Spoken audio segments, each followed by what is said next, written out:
I spent several days organizing the buffet and setting up the tents for my daughter-in-law's birthday, which was to be celebrated at my own summer lake house. But on the day of the event, my name was simply not on the guest list. My hands were shaking as I held the phone against my ear. From my car parked half a block away, I could see the golden lights illuminating my garden. I could hear the music thumping from my terrace. I could watch the silhouettes of 120 people toasting in my house at the lake. The police station answered on the third ring. "Good evening. This is Linda Solis." My voice sounded steadier than I expected. "I am the owner of the house located at 847 Lakeview Drive. There are people holding an event on my property without my consent." I hung up, and in that silence that followed, something inside me broke for good. Or maybe it finally put itself back together. How did I get here? How is it possible that a 67-year-old woman, a widow and a dedicated mother, ends up calling the police to evict her own daughter-in-law's birthday party? The answer is not simple. It never is when it comes to family. This started 3 weeks ago when Vanessa, my daughter-in-law, called me with that sweet voice she only uses when she needs something. My son Michael had been married to her for 2 years. 2 years in which I had tried with all my might to build a bridge between us. She always kept her distance as if I were an annoying stranger instead of the mother of the man she supposedly loved. But that October afternoon, her tone was different, almost warm. "Hey, Linda, do you have a minute?" she asked. I was at my apartment in the city, the one where I had raised Michael alone, while my husband David worked double shifts to pay for tuition. The same place full of photographs where my son smiled in his elementary school uniform, where we celebrated his graduation, where I cried 3 years ago when David's heart decided he had worked enough. "Of course, Vanessa, tell me." There was a pause. I could imagine her adjusting her hair, that gesture she made when she was calculating her words. "It is just that, you know, my 35th birthday is coming up, and Michael and I were thinking, your lake house is gorgeous. Do you think you could lend it to us to do something intimate? Something for the family, you know." My heart skipped a beat. Family, she had said. That meant I would be included. It meant an opportunity to get closer to show her that I was not the meddling mother-in-law she seemed to believe I was. Of course, I answered perhaps too quickly. The house is for the family. I did not know that the word family meant something very different to her. I did not know that I was signing my own humiliation with that answer. I did not know that in 3 weeks I would be sitting in my car watching strangers toast in the garden I planted with my own hands, while I, the owner, the one who paid every cent of that celebration, did not even have a seat at the table. But we will get to that. First, let me tell you how I went from being the generous mother-in-law to the invisible woman, how I spent $500 of my savings decorating an event from which I was excluded, and how I discovered that sometimes silence is the most powerful weapon a mother can use.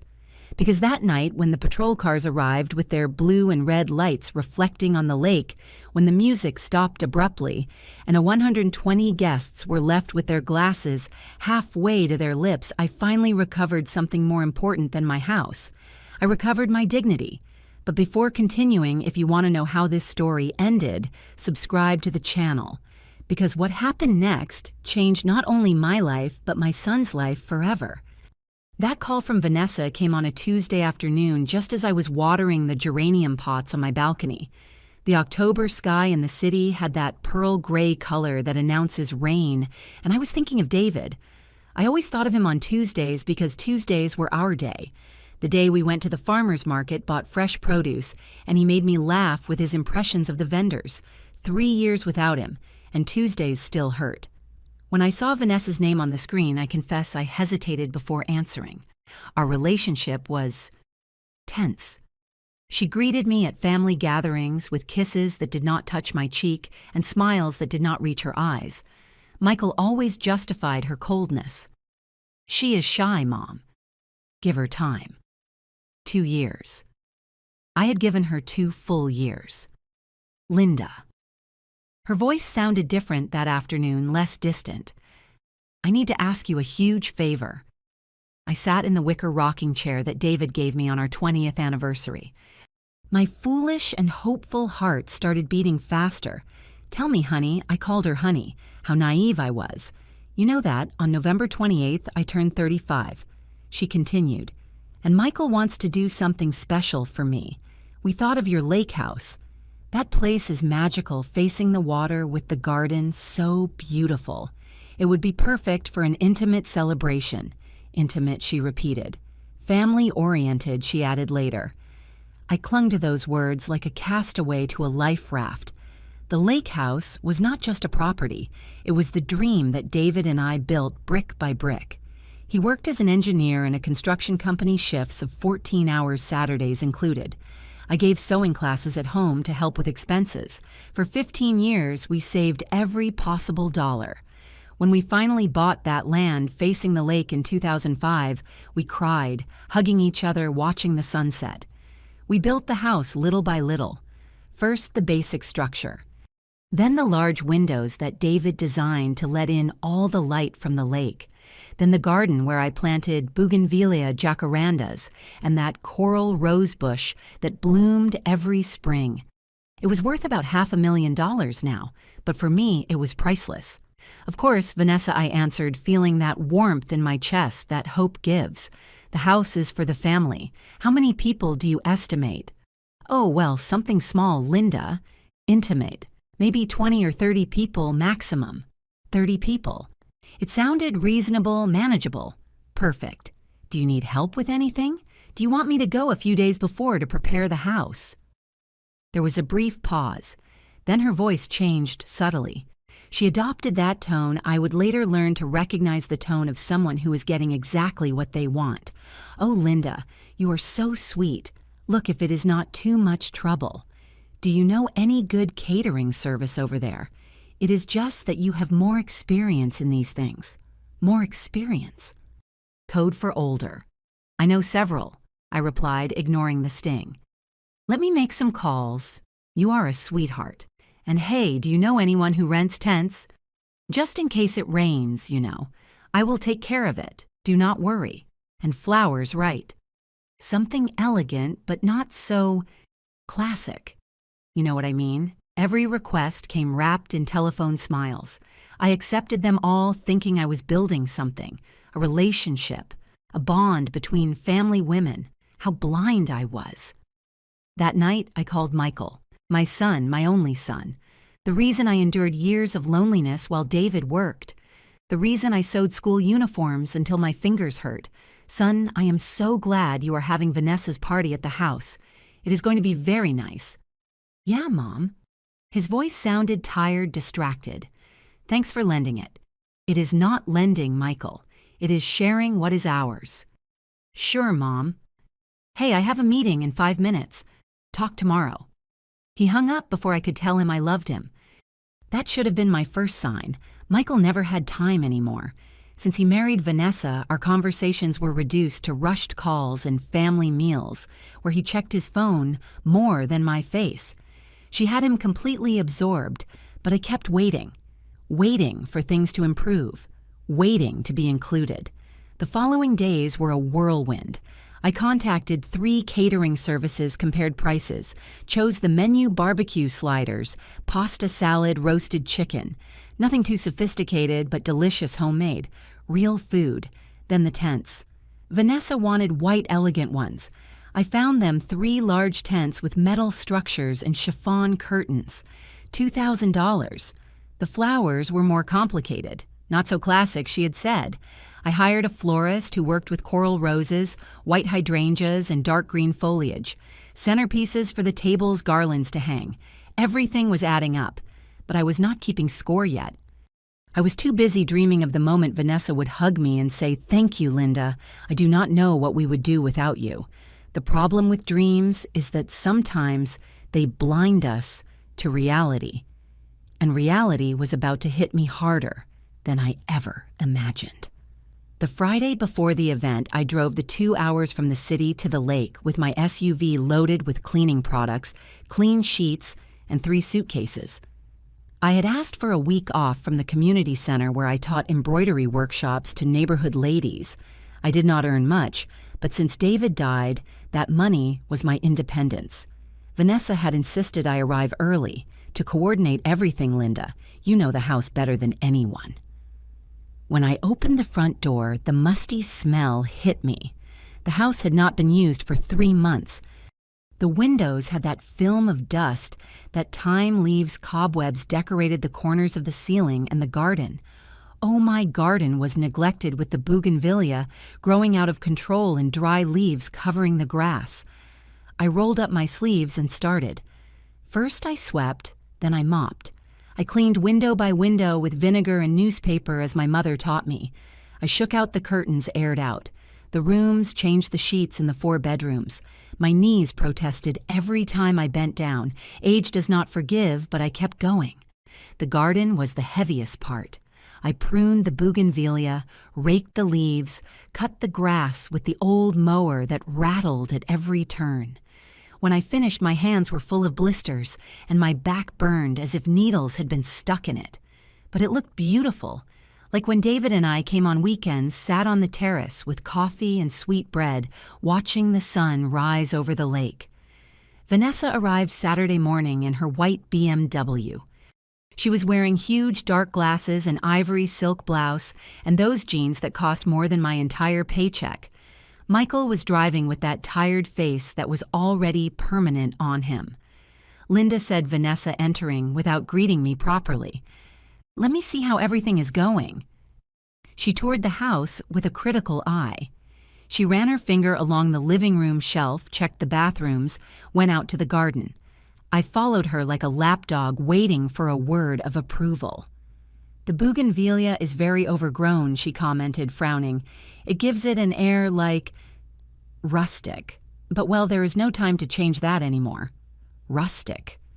The bougainvillea I planted with my hands 15 years ago was rustic. "And the house smells a bit old, does it not?" she added, wrinkling her nose. "Do you have any air freshener?" Michael did not even look at me. He was glued to his phone, typing messages. "I am going to buy scented candles in town," I replied, swallowing the humiliation. "Perfect. Lavender or vanilla? Nothing too strong." For the next 3 days, Vanessa turned me into her personal assistant. Every morning she arrived with new demands. "Linda, can you contact someone to install lights in the trees? I need the garden to look magical at night." I contacted an electrician. He installed hundreds of little white lights in the jacarandas and weeping willows, $1,200, and the sound system. "We need something professional, not just any speaker." I rented complete equipment: console, speakers, wireless microphone, $800. The tables. "Oh, Linda, do you think they could have linen tablecloths? Plastic ones look so cheap. I bought 15 white linen tablecloths at a downtown store, $600. I paid for every expense. Vanessa never offered $1. She assumed I did it with pleasure, that it was my contribution to my son's happiness. And maybe it was. Or maybe I was a fool trying to buy affection. On Tuesday, the tent service arrived. 3 elegant white structures rose in my garden with chiffon curtains waving in the lake breeze. It looked like a magazine wedding setting. Vanessa supervised every detail with her phone held high, taking photos for Instagram. I saw her post one, preparing something magical. No mention that it was my house. No thank you. On Wednesday, the flowers arrived. Coral roses, white hydrangeas, eucalyptus. The florist was an artist. She created arrangements that looked like pink clouds floating over the tables. Vanessa inspected them with a critical eye. "They are pretty," she said finally, although a bit classic. But well, they are already here. Classic, that word again. Code for old, outdated from your generation, not mine. I am glad you like them. I lied, smiling. That night, while I was making dinner in the kitchen, tortilla soup and roast chicken, I heard Vanessa talking on the phone on the terrace. Her voice came through the open window. "No, everything is ready. Yes, the house is divine. Well, it is kind of rustic, but with the decoration, you can hide it. The old lady really got to work, honestly. The old lady. That is what she called me when I was not present. Obviously, it did not cost me anything, she continued laughing. It is my mother-in-law's house. She took care of everything. I just supervised. My hand stopped over the onion I was chopping. The knife trembled slightly. I know. But well, that is how old ladies are. They like to feel useful, right? Useful. Like a tool. Like an object. I swallowed the lump in my throat and kept chopping onions. Although the tears running down my cheeks were not just from the spice, Michael entered the kitchen at that moment, looking for a glass of water. He saw me crying. "Are you okay, Mom?" "Yes, son. It is the onion." He nodded, distracted. He took the water and left without asking more. He had stopped seeing me a long time ago. His wife had made sure of that. On Thursday night, 2 days before the event, Vanessa gathered everyone in the living room. Michael, me, and the catering coordinator. She spread a printed list on the coffee table. "Well, let's go over the last details," she said in an executive tone. "On Saturday, the guests arrive at 6 in the afternoon. The buffet opens at 7. Toast at 8. DJ starts at 9. I nodded, memorizing every detail of my own house. "How many confirmed are going?" asked the coordinator. 120 people. I froze. 120, I repeated. "I thought you said 30. Vanessa looked at me as if I were stupid. "Oh, Linda." That was the initial estimate. But you know how these things are. Word gets around. 120 people in my house that I cleaned, decorated, prepared. "And does the space fit?" I asked weakly. "With the tents?" "Yes. Do not worry, do not worry." As if I were the guest, not the owner. That night, I could not sleep. I stayed in the hammock in the garden, watching the lights in the trees, listening to the lake water hitting gently against the shore. 120 people I did not know would come to celebrate in my house. And I still did not know what role I played in all this.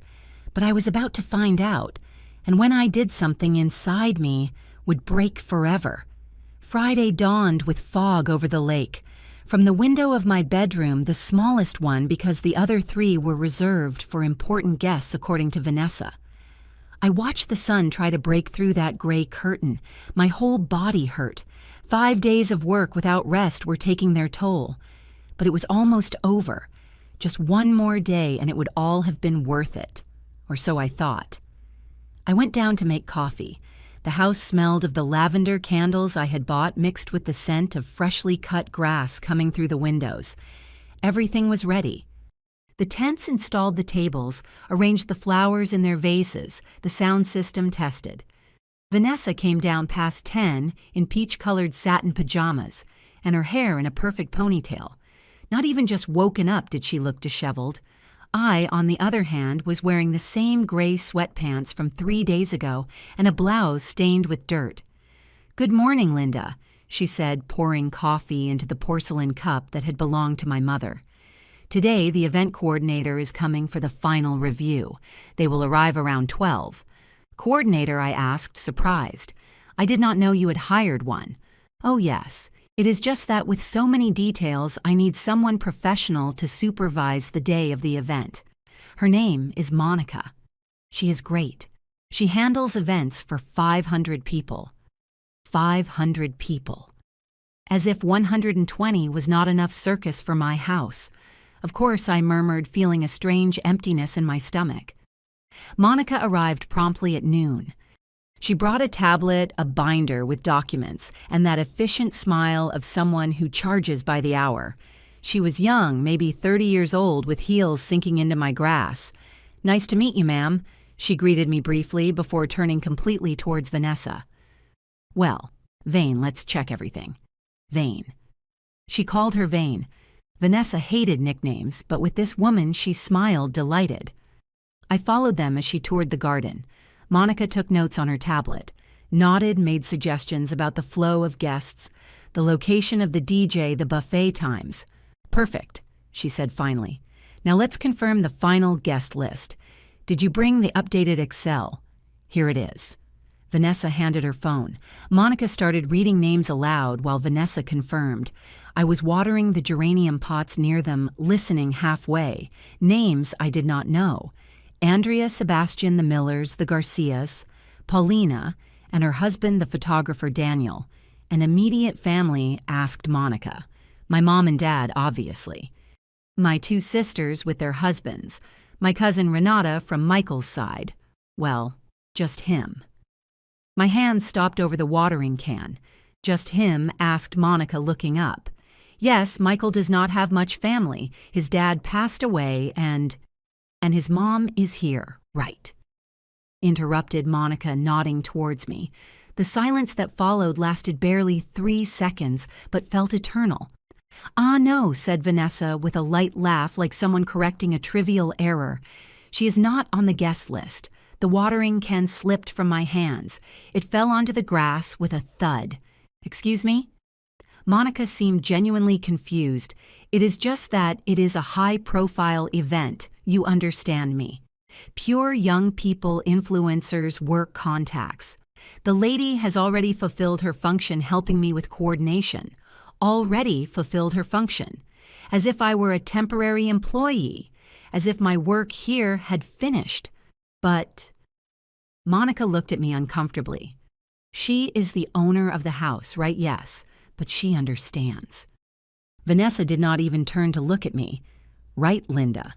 You understand that we need a certain atmosphere, a certain vibe. Do not be offended, but it is just that the people coming are very specific. Specific. Code for young. Code for you do not fit. I stood there with my hands dirty with soil, my blouse stained with sweat, feeling something crumbling inside me.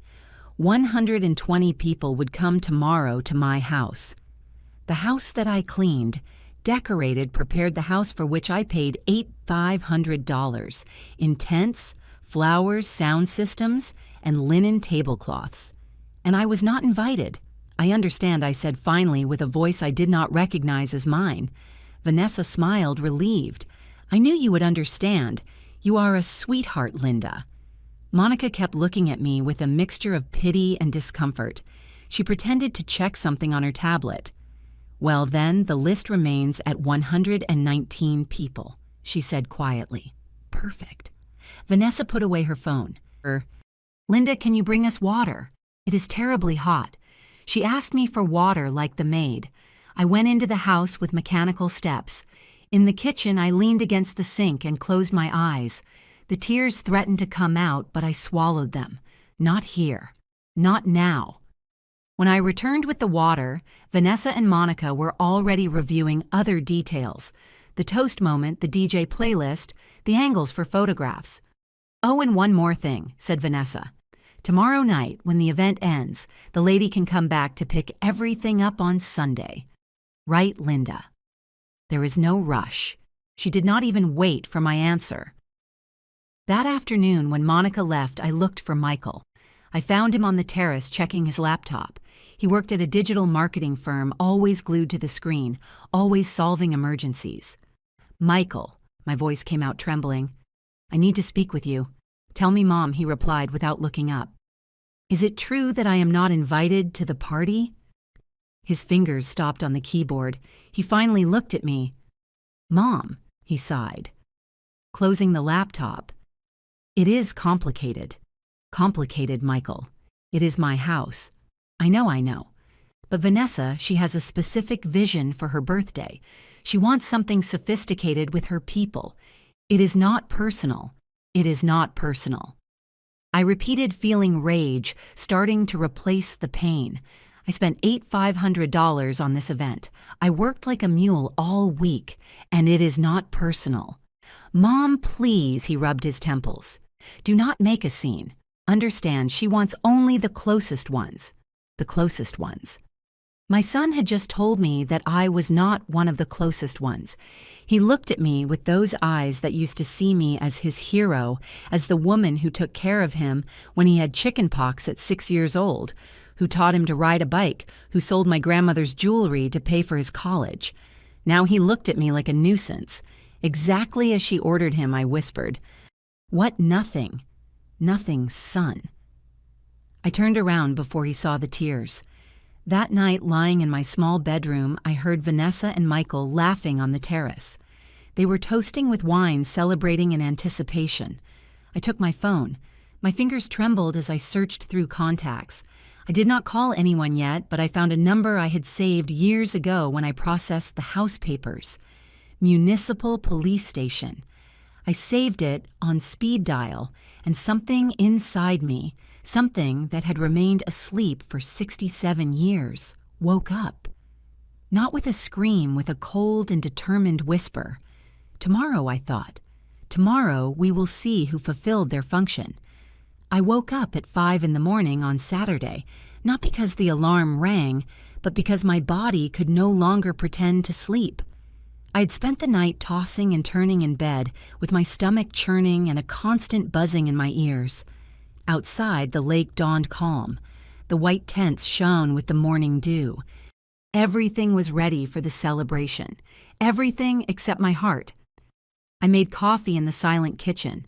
My hands shook as I held the cup. I still could not process what I had heard yesterday. She is not on the guest list. At what moment did I become invisible to my own son? Michael came down past 7, already showered and wearing a sky blue shirt I had given him for his last birthday. He looked handsome, rested as if nothing in the world weighed on him. "Good morning, Mom," he said, pouring himself coffee. I watched him in silence.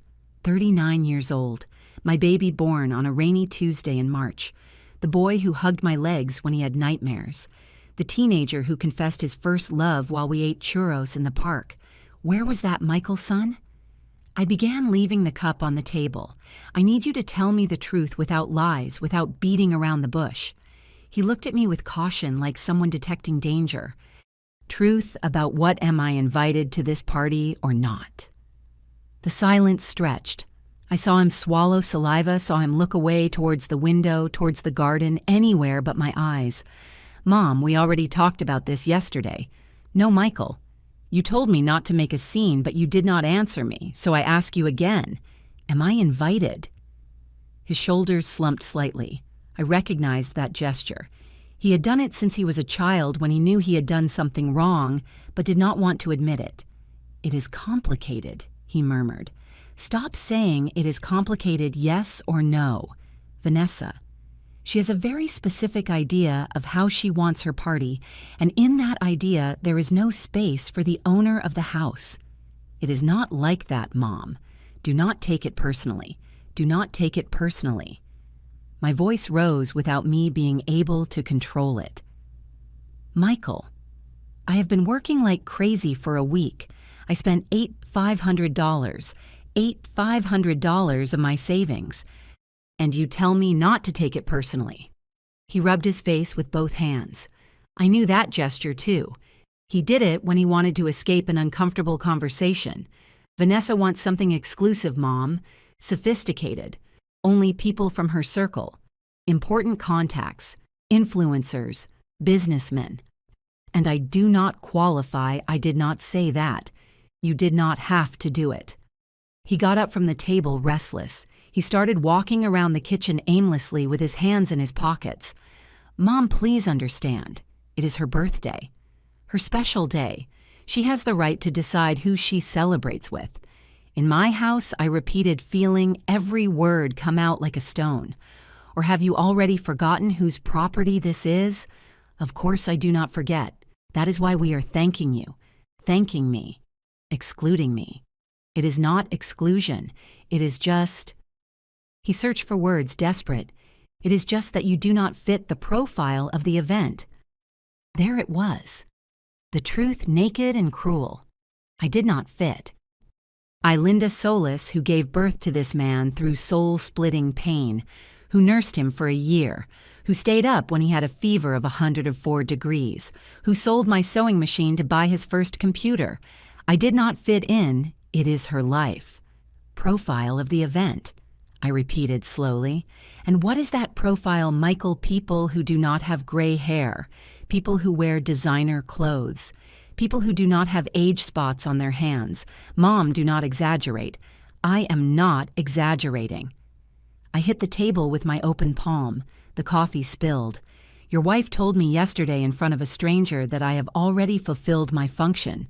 Do you know what that means? That I am disposable. She did not mean that. Oh no. And what did she mean then?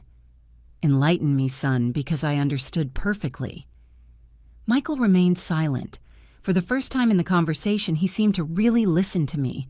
I saw something resembling guilt cross his face. Mom, You what? You agree with her. The pause was answer enough. I cannot contradict her on everything, he finally said with a weak voice. She is my wife, and I am your mother. I know. Do you know? Because it does not seem like it. It seems I am the annoying neighbor who meddled where she was not called. He approached me, tried to take my hand. I pulled away. Mom, please, I do not want to fight with you, not today. Vanessa is nervous. I am stressed with work. I just need this to go well. Okay, please. There he was again, the scared boy asking me not to cause trouble, for me to stay quiet, to accept my place. My place. What was my place now? The storage room where they keep old things that are useless but a shame to throw away. And then what, Michael? I asked with a calm that surprised me.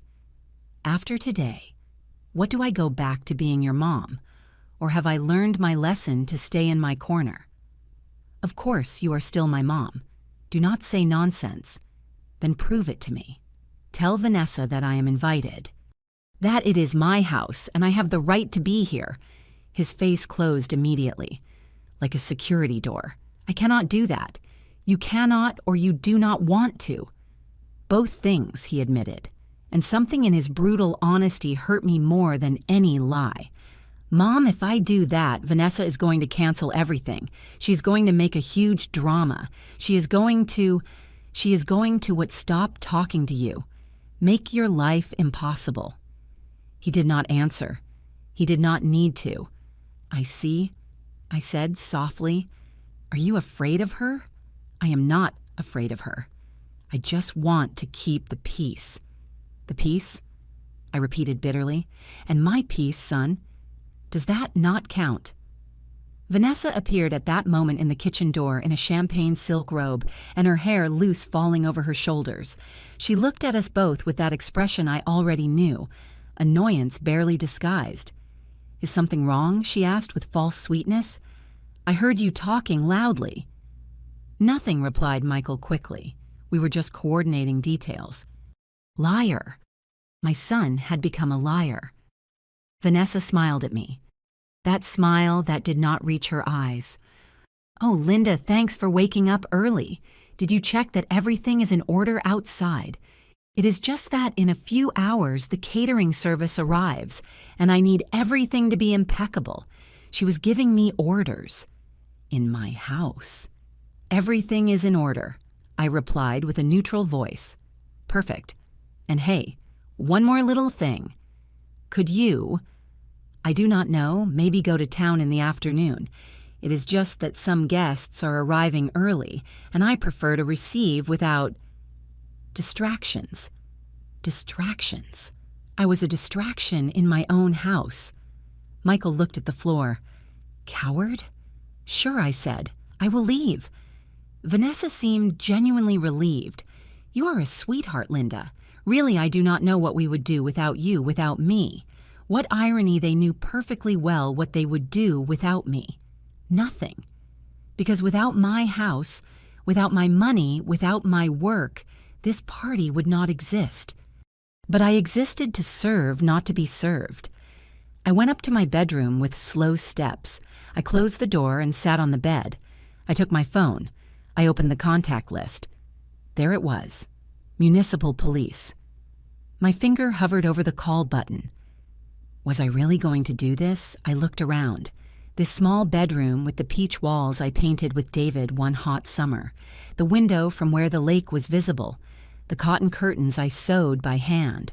This was my house, my refuge, my dream come true. And they were kicking me out. I put the phone away. Not yet, but soon. Very soon. I stayed in that bedroom until 9 in the morning, staring at the ceiling, counting the cracks that time had left in the plaster. 23 cracks. I had counted them 1,000 times before, but today each one seemed like an open wound in my own chest. The movement of the house snapped me out of the trance. I heard hurried steps, voices giving instructions, the sound of trucks arriving. The army of vendors was beginning to take position. I got up. I looked at myself in the vanity mirror. A 67-year-old woman stared back at me. Deep, dark circles, disheveled gray hair, wrinkled blouse. When did I become this someone who did not deserve to be in her own house? I went down because I could not stay locked up. I needed to see. I needed to understand how far my own humiliation went. The garden was an anthill. The catering team, 8 people in black uniforms, was unloading trays, silverware, glassware. The DJ was installing his equipment under the main tent. 2 girls were arranging chairs with white covers around the tables. And there, in the middle of everything, was Vanessa. But not the pajama Vanessa I saw in the mornings. This was another version. Fitted white dress hair, styled in perfect waves, impeccable makeup. She was holding an iPad and directing everyone like a general on a battlefield. No, the tables go further apart. I need space for people to circulate, she ordered. And the candles. Where are the candles? I said, gold votives, not silver. No one saw me arrive. I was like a ghost in my own house. I approached the tents. The floral arrangements that had arrived yesterday were now distributed on every table. Coral roses, white hydrangeas, green foliage. They looked beautiful under the morning light. I touched a rose gently. "Careful, ma'am," one of the service girls told me. The bride asked that no one touch the flowers. The bride. That is what they called Vanessa. "I am the owner of the house," I replied quietly. The girl blinked, confused. "Oh, sorry, I just thought—" "Well, Mrs. Vanessa said she organized everything. Of course she said that."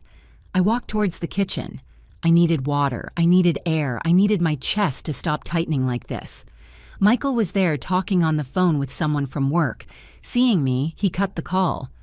"Mom, did you eat breakfast?" As if nothing had happened. As if this morning had not shattered my heart. "I am not hungry. You should eat something." "Michael, are we really going to pretend everything is fine?" He sighed. That tired sigh I could no longer stand. "Mom, do not start again, please." "I am not starting anything. I am just existing." "Sorry if that bothers you. It does not bother me that you exist," he said, lowering his voice. "It bothers me that you make this so difficult. I make it difficult, me who cleaned this house until my hands were raw. Me who spent my savings. Me who I know, Mom. I know everything you did, and I appreciate it. What else do you want me to say?" I wanted him to say, "It is unfair, and I am going to fix it."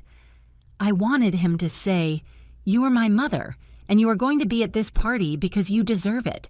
I wanted him to say, "Forgive me," but he said none of that.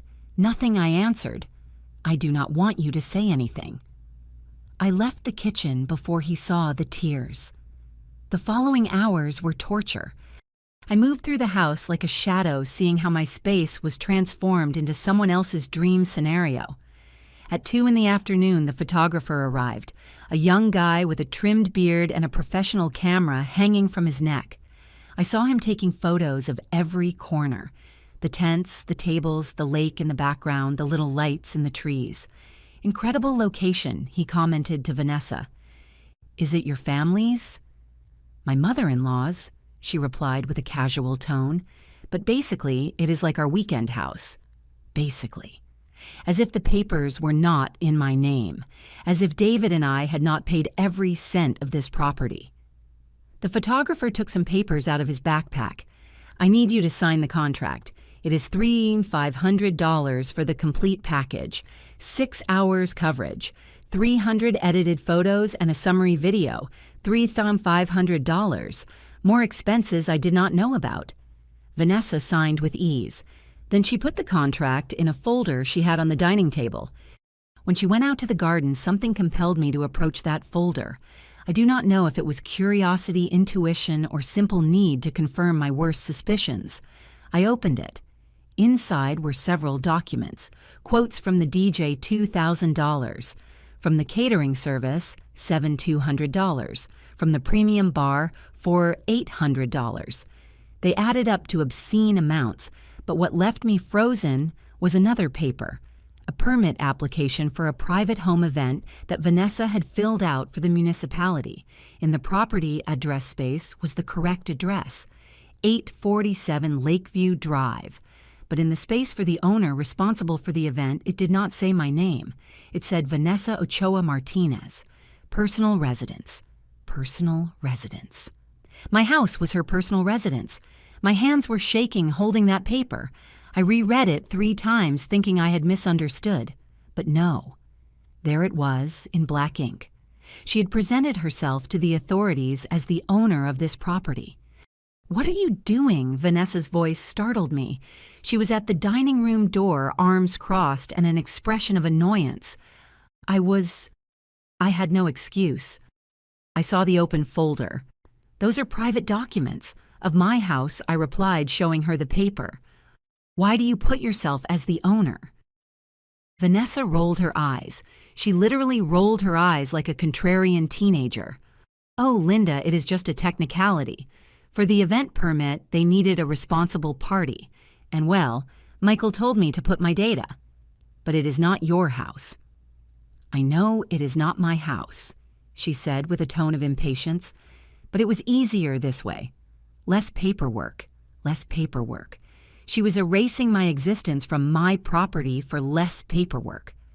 "Vanessa, this is not right. Do you know what is not right, Linda?" She took a step towards me and her voice changed. It became cold. "That you are snooping in my things. That you are here all day, watching, judging. You already did your part. Why do not you relax and let me enjoy my day, her day, in my house, with my money, with my effort?" "Because this is my house," I said with a trembling voice, "and I have the right to be here." "Nobody says you do not have the right," she replied, softening her tone, but without warmth. "I am just saying that maybe it would be more comfortable for everyone and I do not know. You go around town, go to the market, buy yourself something nice. Come back tomorrow when this is over." She was kicking me out. Without saying it explicitly, she was throwing me out of my own house. "I need to talk to Michael." "Michael agrees with me," she said quickly. In fact, it was his idea. Lie. It had to be a lie. But when I looked for my son, I found him in the garden supervising the installation of the bar, and I asked him. His silence confirmed it. "Mom, it would be easier." I did not let him finish. I turned around and went up to my bedroom. There, sitting on the edge of the bed with the photographer's contract still in my hands, something broke, definitely. It was not a dramatic break. It was silent. Like when a dry branch finally gives way after bearing too much weight. I took out my phone. I searched on the internet. Use of private property without owner consent. The results spoke of trespassing, improper use of real estate property invasion. I searched more. Events without owner permit. Fines, sanctions, immediate eviction by authorities. I looked at the time. 3:30 in the afternoon. Guests would arrive at 6. I still had time. I opened the photo folder on my phone. There were the deeds to the house I had photographed months ago when I updated the property insurance, my full name, Linda Solis, sole owner.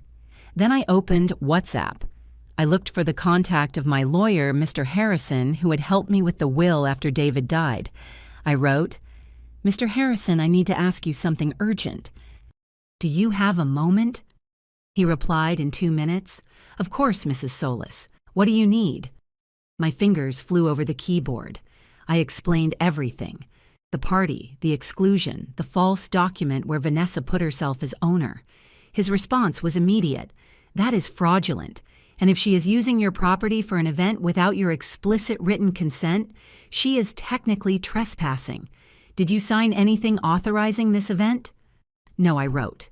Nothing in writing. Then you have every right to withdraw verbal permission at any time, even during the event. Do you need me to draft something? I stared at that question. Did I need him to draft something I needed to recover my dignity? I needed my son to open his eyes. I needed Vanessa to understand that she could not erase me from my own life.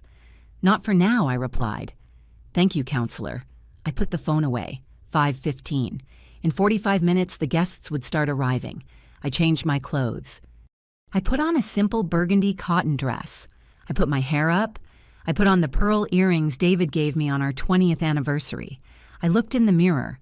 You have two options, I told myself. Do you leave with your tail between your legs, or do you stay and fight? David always said I was stronger than I believed, that I had a will of steel under that appearance of a calm lady. It was time to prove it. I went down with my purse in hand. Vanessa saw me from the terrace and smiled, relieved to see me ready to leave. I did not return the smile. I got into my car and backed out of the garage. But I did not go to town. I drove half a block and parked under a weeping willow with a perfect view of my driveway. And I waited, like a predator waits for the prey to lower its guard. Because tonight Vanessa and Michael were going to learn something I had been keeping to myself for 67 years. That older ladies are not invisible. We are invisible only until we decide to stop being so. From my car under the shade of the weeping willow, I watched my house transform into a movie set. The lights began to turn on at 5:30. First the trees, then the ones bordering the stone path. Finally, the strategically placed floodlights that made the white tents shine like illuminated clouds. It was beautiful, painfully beautiful. I took out my phone and dialed Mr. Harrison again. I needed to be sure, completely sure. Tell me, Mrs. Solis, he answered on the second ring. Counselor, sorry to bother again, but I need you to confirm something. If I withdraw permission to use my house during an event, what would happen exactly? I heard papers moving on the other side. Legally, you are completely within your rights. It is your property. If there is no signed lease agreement, no written authorization, any person inside the property is there under your verbal tolerance. If you withdraw that tolerance, they become trespassers. Even if they are family, the law does not distinguish. Private property is private property. I closed my eyes. My heart was beating so hard I felt the pulse in my temples. And if I call the police, they would have to attend. You would present identification, show the deeds, and they would have to evict the event. Also, he paused if there is an event with more than 50 people, and they do not have the corresponding civil protection permits, that is another infraction. Civil protection permits. Of course, for mass events, it is required that civil protection inspects the facilities, that there are enough fire extinguishers, marked emergency exits, first aid kit. Do they have that? I thought of the tents, the 120 people who would come, the improvised electrical system for the lights, and the DJ. I do not know, I admitted. If they do not have them, the fine can be considerable, between $3,000 and $5,000, depending on the municipality. $5,000. Added to the $8,500 I had spent, plus the $3,500 for the photographer, plus whatever Vanessa had paid for the DJ and premium bar. This party was going to cost more than $20,000, and she had listed my house as a personal residence in the municipal document. Counselor, one last question. If someone presents themselves to the municipality as the owner of a house that is not theirs, is that illegal? It is making a false statement. Depending on the use given, it can be considered fraud. Why do you ask? I told him about the document I found. I heard a low whistle on the other end of the line. Mrs. Solis, that is serious. Very serious. If she is using your property, presenting herself as the owner, it could even affect your taxes, your insurance, even the title, if at some point she tried what to claim possession rights. It is unlikely, but I have seen cases where someone lives long enough in a property not theirs and then claims rights. With false documents in the middle, everything gets complicated. My blood ran cold. Are you telling me I could lose my house? Not if you act now.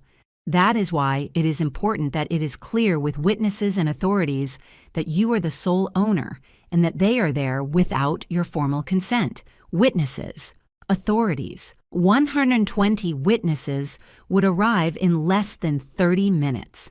Thank you, counselor. You helped me a lot. Are you going to do something, Mrs. Solis? I do not know yet, but if I do, it will be legal. Completely legal. That is my client, he said with an approving tone. Anything, call me. I will be available all night. I hung up. I opened my phone browser and searched for information on my own house. I wanted to know exactly what I had, what it was worth, what documents existed.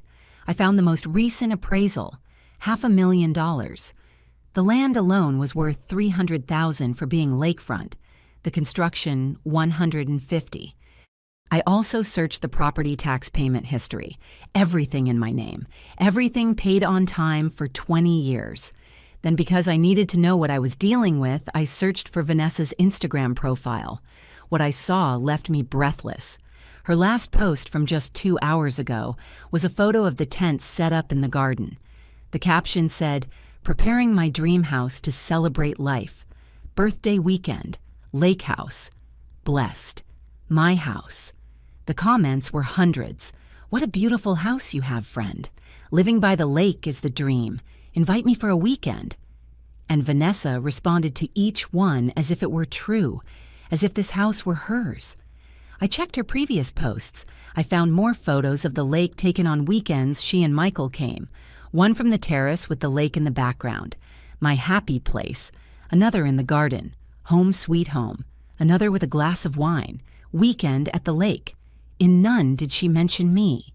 In none did she thank me for lending them the house. For her 32,000 followers, this property was hers. And then I saw something else. A public conversation in the comments of a photo from a month ago. A certain Monica, the same event coordinator, had commented, "Beautiful weekend house Vane. If you ever want to rent it for events, let me know. It would be the perfect occasion for weddings."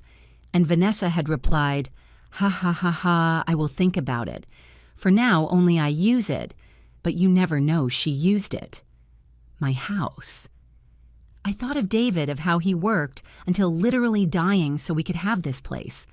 Of the nights he came home with hands destroyed from carrying materials, but smiling because we were one day closer to the dream.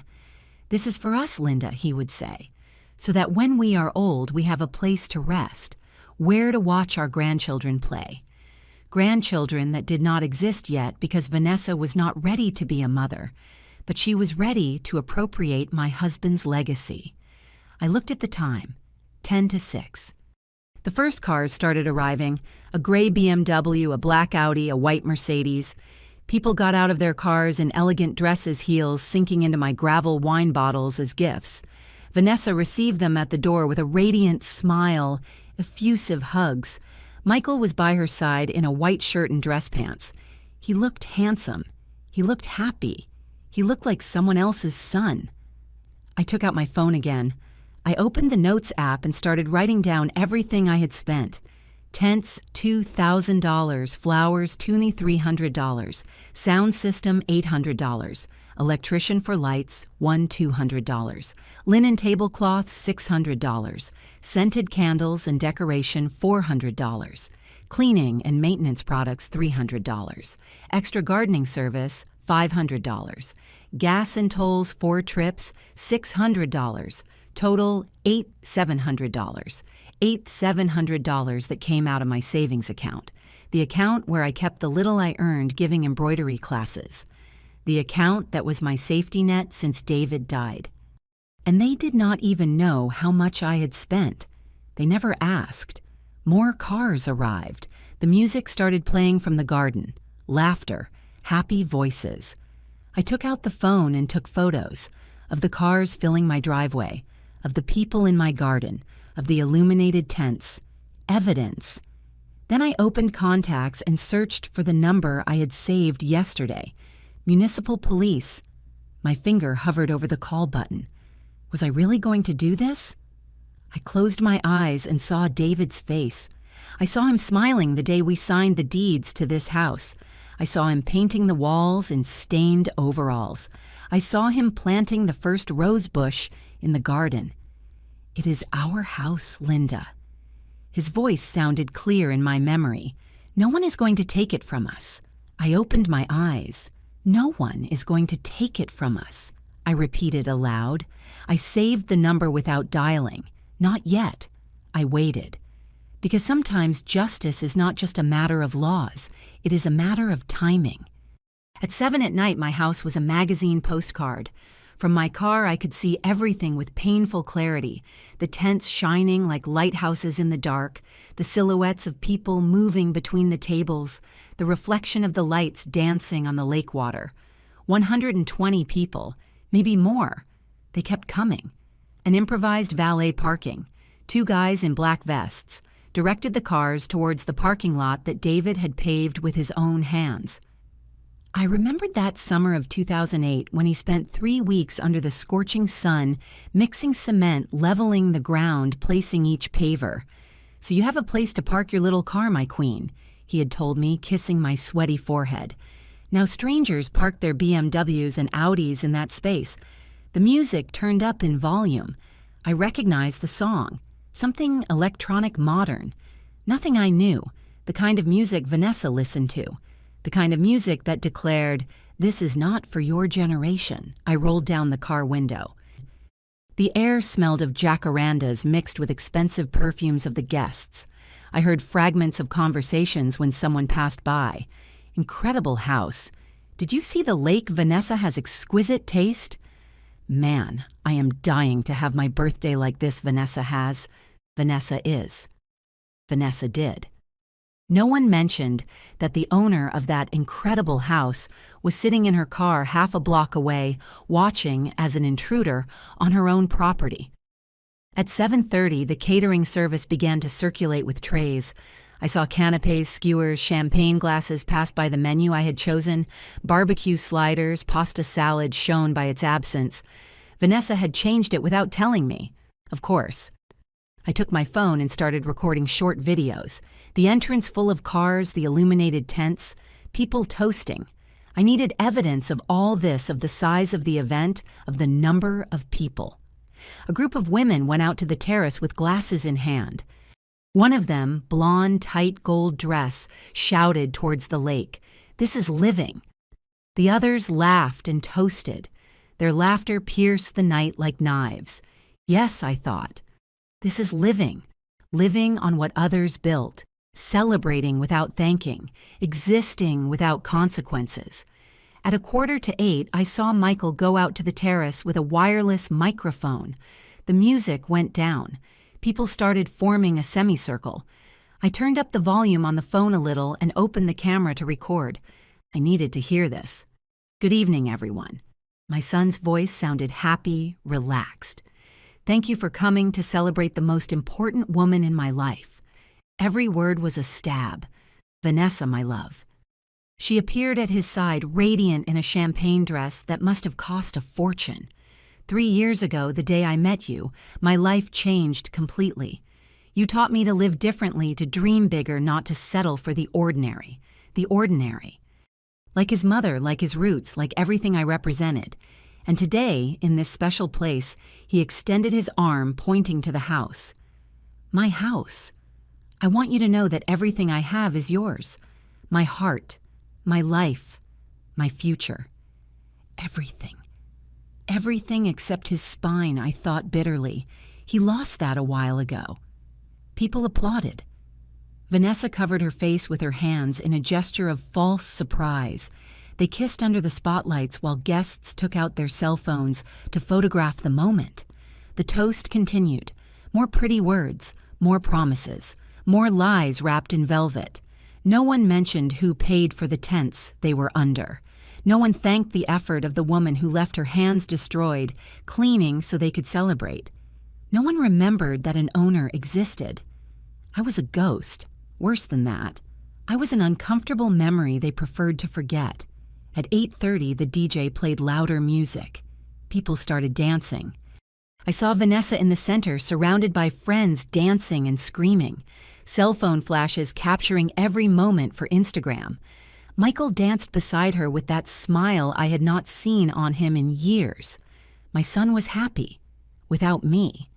That was what hurt the most. Not Vanessa's betrayal. That was expected. But discovering that Michael could be completely happy with my absence. That maybe he was even happier without me there, ruining the atmosphere with my old age, with my memories, with my mere existence. I looked at the time. 9:15. I took out the phone and opened my contacts. I looked for another number, one I had also saved days ago, Civil Protection. I dialed. A male voice answered, Professional, Civil Protection. Good evening. Good evening. My voice sounded surprisingly firm. I want to report a mass event without the corresponding permits. Can you give me the address, 847 Lakeview Drive? There are more than 100 people. Tents installed with improvised electrical connections.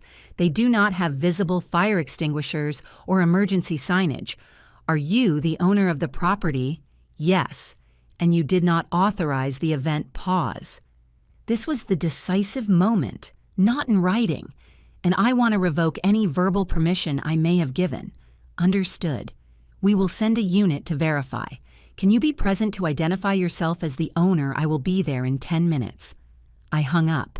Then I dialed the police station. Station, at your service. Good evening. This is Linda Solis. I am the owner of the house located at 847 Lakeview Drive. I took a deep breath.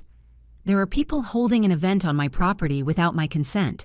I need you to send a patrol car. Are the people at the location right now? Yes. Approximately 120. And are you the legal owner? I have the deeds with me. Perfect. We are sending a unit. Be there in 15 minutes to identify yourself. I will be there.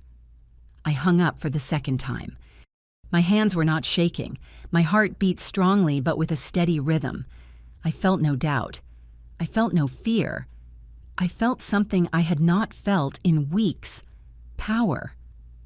I started the car and drove it slowly towards my house. I parked it in the driveway, partially blocking access. Let them see I had arrived. Let them know the owner was back. I got out of the car with my purse hanging from my shoulder. Inside, I carried the house deeds, my official ID receipts for all the payments I had made this week. Evidence. I walked towards the entrance. The valet parking guy saw me arrive and intercepted me with a professional smile. Good evening, ma'am. Are you coming to the event? I need to verify that you are on the list of... I am the owner of this house. I interrupted him with a firm voice, and I do not need to be on any list. His smile froze. I will let Mrs. Vanessa know that. It is not necessary. She is going to find out very soon. I walked past him and entered my property. The music thumped. Laughter filled every corner. The smell of expensive food and mixed perfumes floated in the air. No one saw me enter. Everyone was too busy celebrating. I stood there on the threshold of my own house watching 120 strangers enjoy what David and I built with blood, sweat, and tears. And then I heard the sirens, first distant, then closer. The music was so loud that almost no one noticed them at first, but I did. I smiled for the first time in days because the sirens were not coming to interrupt a party. They were coming to return what was mine. The blue and red lights appeared first. They cut through the night like neon lightning reflecting in the windows of my house on the dark water of the lake in the champagne glasses people held. The music kept playing. No one had noticed anything yet. I stood by the front door with the purse hanging from my shoulder and my heart beating like a war drum. 2 patrol cars arrived first. Then the white civil protection van. That is when people started turning around. Conversation stopped mid-sentence. Someone turned down the music volume. I saw Vanessa turn sharply towards the entrance, her face transforming from joy to confusion in seconds. Michael was beside her, glass in hand, with that expression of what is happening that he wore when something escaped his control. 4 police officers got out of the patrol cars.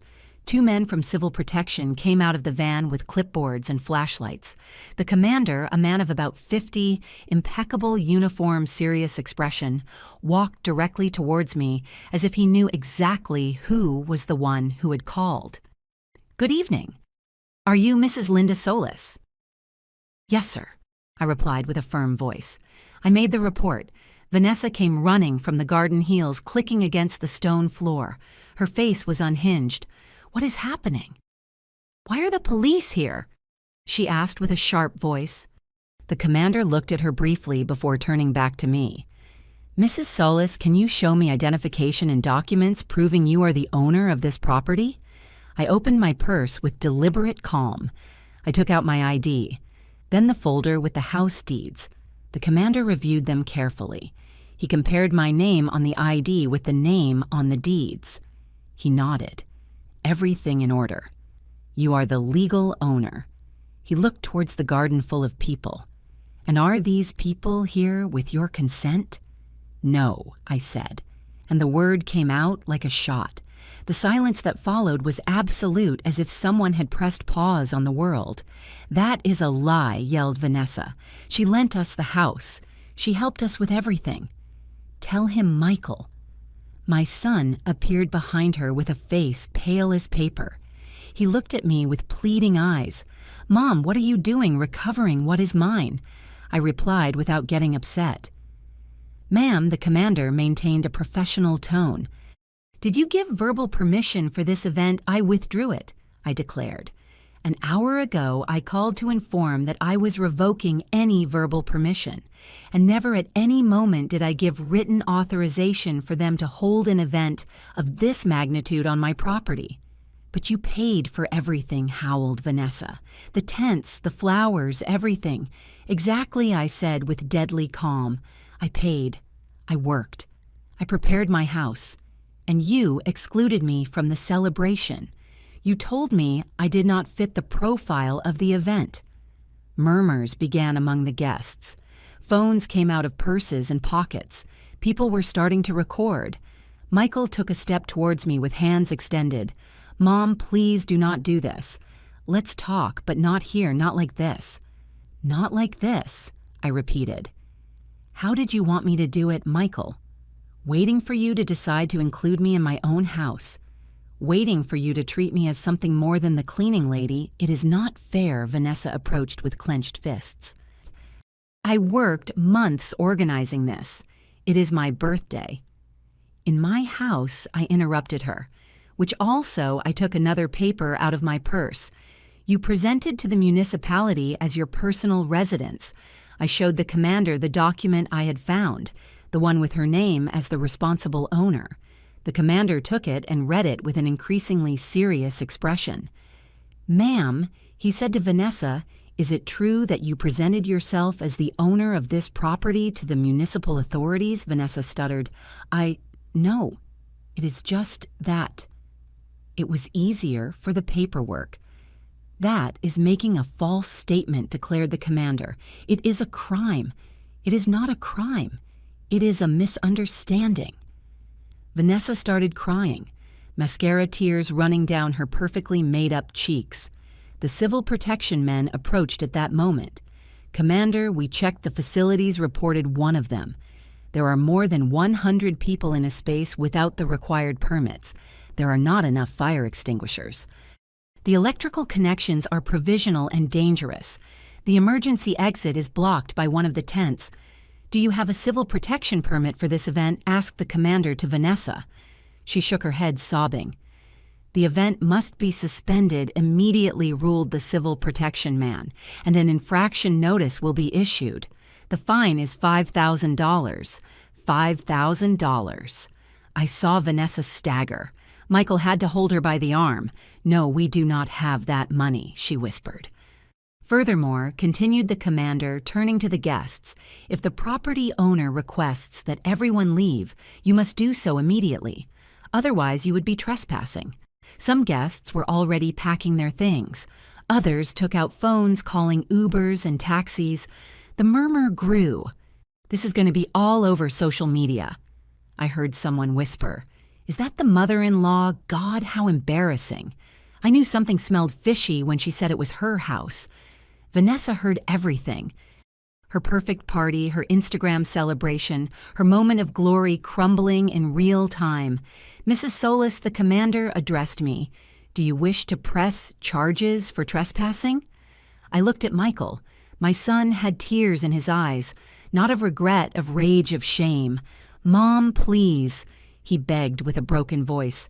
"Do not do this to us. Do not do this to us." Not even now did he assume responsibility. It was still me doing something bad. "I am not going to press charges," I said finally, "but I want everyone to leave. Now." The commander nodded and turned to the crowd. "You heard the owner. The event is canceled. You have 15 minutes to vacate the property."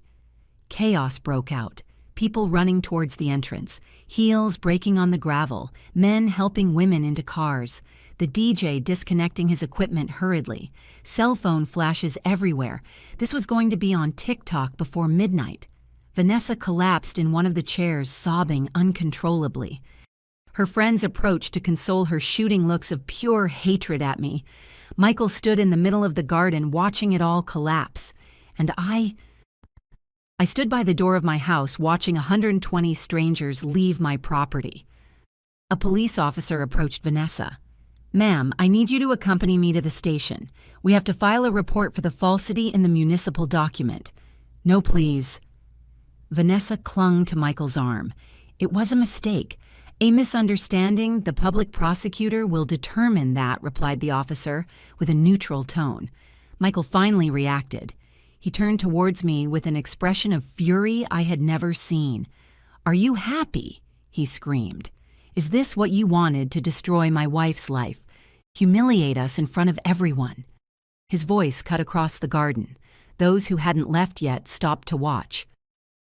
I walked towards him slowly, with each step feeling the weight of 67 years of being a mother. I stopped inches from his face. "No, Michael," I said with a low but firm voice. "I did not destroy anything. You did it all by yourselves when you decided that I was not worth even a seat at the table in my own house. It was her birthday, her special day. And what am I? A stranger, an employee you hire when you need something. You are my mother. You are supposed to support me. Support you. Yes. Let myself be trampled. No." The tears finally came out of my eyes, but not from pain, from liberation. "Your father worked himself to death so we could have this house, and I took care of it like gold for 3 years. And what did you do? Use it as an Instagram stage presented as yours. Erase me from my own life. Mom." "No." I raised my hand. "I do not want to listen to you anymore. Leave. Take your wife, and when you are ready to talk like adults, like people who respect each other, look for me. Are you kicking me out? I am exercising my right as owner to decide who is in my house. The final blow, the definitive one." Michael looked at me with a mix of pain, rage, and something else, something that seemed dangerously close to hate. He took Vanessa by the arm and lifted her from the chair. "Let's go," he told her.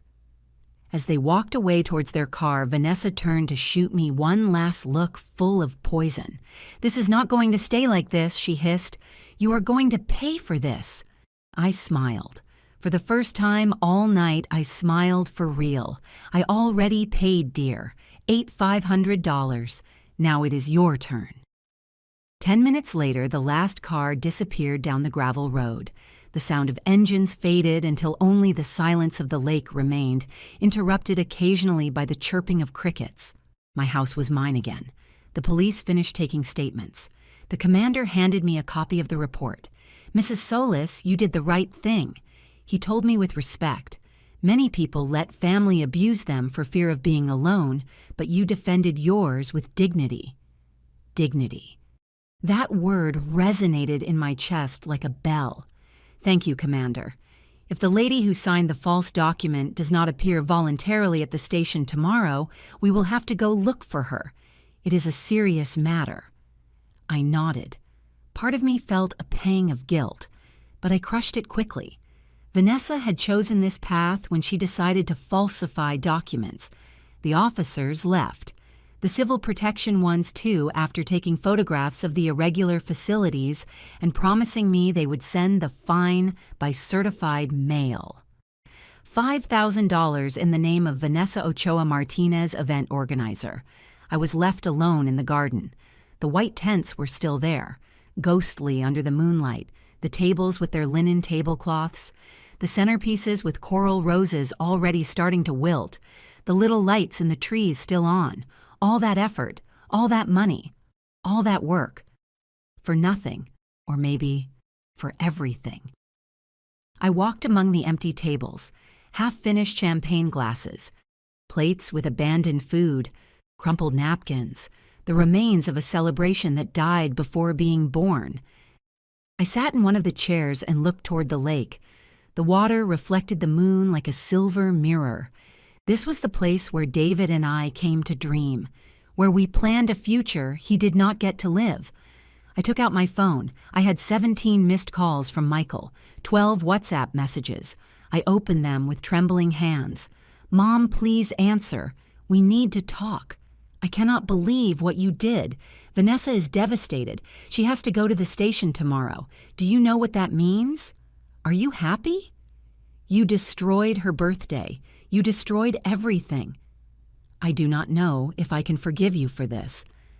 I read the last message 3 times. "I do not know if I can forgive you for this. My son, my only son. The boy I raised when David worked double shifts, the teenager who asked me for advice for his first kiss, the man I hugged when his father died. He did not know if he could forgive me." The tears came then, silent, unstoppable. Not tears of regret, tears of mourning. For the relationship I had just fractured, for the son I had perhaps lost, for the innocence of believing that family love was unconditional. I sat there until past midnight crying among the empty tents. At 2 a.m, my phone rang, an unknown number. I hesitated before answering. "Hello, Mrs. Solis." It was a female voice, young, hesitant. "This is Monica, the event coordinator, the one who had been there when Vanessa excluded me from the list. Tell me, I just wanted to tell you that what you did today was brave." She paused. I knew something was wrong. When Vanessa told me you were not invited, I felt it was unfair, but I did not say anything because, well, it was not my place. "Why are you calling me now?" "Because I have been organizing events for 2 years, and I have seen many things, but I have never seen someone erase a family member like that. And I wanted you to know that not all of us think you did something bad."